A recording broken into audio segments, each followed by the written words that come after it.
안녕하십니까, 이유걸입니다. 시조 창작에 대해서 얘기를 좀 드리려고 왔습니다. 최근에 제가 읽은 그 책 중에 시조의 넓이와 깊이라는 고시조에 관한 조동일 교수의 저서를 읽었습니다. 그분이 만무리에 시조는 삶에 대한 성찰을 하는 노래다. 또 문학이면서 철학이고 철학이면서 문학이다. 또 한시의 자극을 받고 한시를 수용하면서 한시를 넘어선 노래다. 시조는 세상살이를 시비하는 노래다.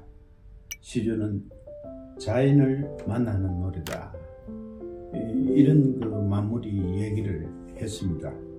이렇게 고전문학으로서 시조의 가치가 깊이 있고 또 폭이 넓은데 오늘날 현대 시조를 창작하는 우리는 얼마만큼 고민하면서 시조를 쓰고 있느냐, 또 시조를 어떻게 쓰면은 정말 오늘의 시로서 당당하게 자리를 잡을 수 있겠느냐 하는 고민을 저도 해보았습니다.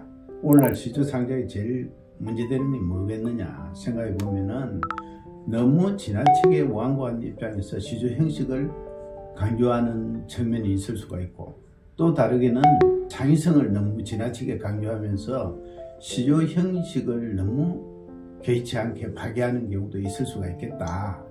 그럼 그 접점은 어느 정도에 찾아야겠느냐, 이런 걸 사실 우리가 선후배 안에 얘기도 합니다만은 어떻게 딱 정하기도 어려울 것 같습니다. 그래서 저는 제 나름대로 제 생각을 좀 말씀드리려고 합니다.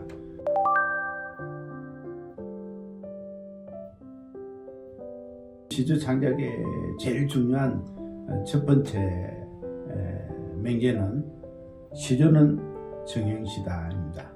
시조는 정형시입니다. 자유시와 다르게 존재 가치를 인정받고 있는 것도 정형시이기 때문에 우리 조상 때부터 내려오는 정형시를 지켜야 한다기 때문에 지금 시조의 존재 이유를 설명하고 우리가 또 열심히 좋은 작품을 쓰려고 노력하고 있지 않느냐, 이런 생각이 듭니다. 시조의 정형성을 지키려면 어떻게 해야 되겠느냐 했을 때 3장 6, 9, 12연보가 정형의 내용이다, 이렇게 볼 수가 있고, 종장의 경우에 잘 아시다시피 첫 음보는 소음보 3음절 석자에서 둘째 음보, 대음보 5자에서 대체로 7자까지의 규정 정도는 지켜야 하지 않겠느냐, 이런 생각이 듭니다. 그러나 우리 국민들에게 시조 짓기에 엄청난 영향을 미치고 있는 것은 조윤재 선생의 그 자수고를 통해서 내놓은 정형 3434, 3434, 3543 이 형식은 전 국민이 구단을 외우듯이 외우고 있는 시조에 관한 형식입니다. 그래서 이 형식의 자수율이 대단히 가치가 있다고 생각합니다.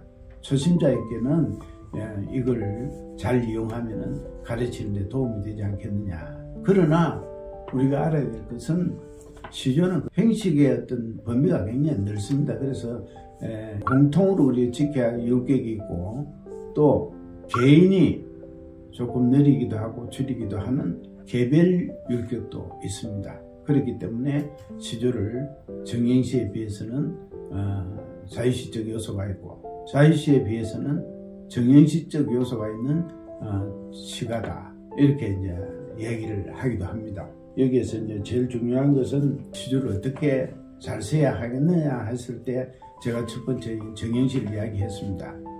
그 정형을 지키면서 시조는 어떻게 나아가야 하느냐 하면은, 시조는 단시이기 때문에 노래하고자 하는 대상에 대해서 세세하게 묘사해 나갈 수는 없습니다.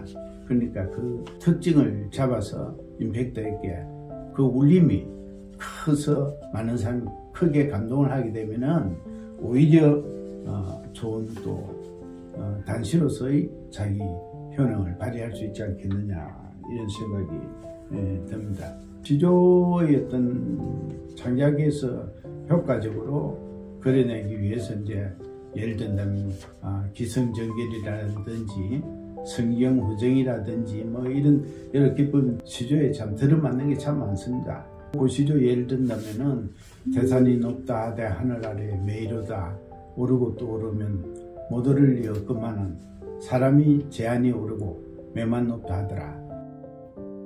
사람이 제한이 오르고 매만 높다. 여기서부터는 초장 중장이 오던 생각과 다른 생각을 여기에 내놓고 있지 않습니까? 그런데 모든 시조가 이렇게 되어 있지는 않습니다. 정한영 선생의 염소 같은 작품을 예를 들어 보면은 중양천 넓은 강둑에 마른 풀을 뜯다가도 갑자인지 얼축인지 문득 잊은 까만 생략 흑염소 외로운 뿌리에 흰나달이 걸렸더라. 흑염소 외로운 뿌리에 흰나달이 걸렸더라 이래 돼 있잖아요. 그러니까 아까 얘기했던 양산의 시조하고 비교해 보면은 정결이 안 나타나고 이미지로 대치되어 있죠. 잘 나타난 것 중에 제시를 하나 인용을 하겠습니다. 피면 지리라 지면 이절이라 눈 감고 귀로 올리는 그대 만장 그리움의 강 졌어도 잊혀지지 않는 내 영혼의 자줏빛 상처 모란이라는 작품인데 여기에서는 초장 중장의 생각과 종장이 달라져 있지 않습니까? 졌는데도 잊혀지지 않는 자줏빛 상처라고 얘기했으니까 정결로 이렇게 연결되는 겁니다. 제가 이제 이 이야기를 하는 것은 정한영 선생의 작품이 나쁘고 제 작품이 좋다는 이야기가 아닙니다. 사단 기성정결의 절차를 제 거는 밟고 있고 정한영 선생은 밟고 있지 않다 하는 예를 들었는데 사실 현대시조가 시가 어떤 결론을 완벽하게 내몰아서 독자에게 상상의 영역을 주지 않으면 현대시로서 여운이 부족하지 않습니까? 아까 이야기한 대로 한시의 영향을 받고 한시를 오히려 극복한 우리 노래지만은 그러나 기성정결이 대체로 시조의 질서라면은 꼭 그 질서를 밟지 않는 시도 있다 하는 예를 제가 들었을 뿐입니다. 이상입니다.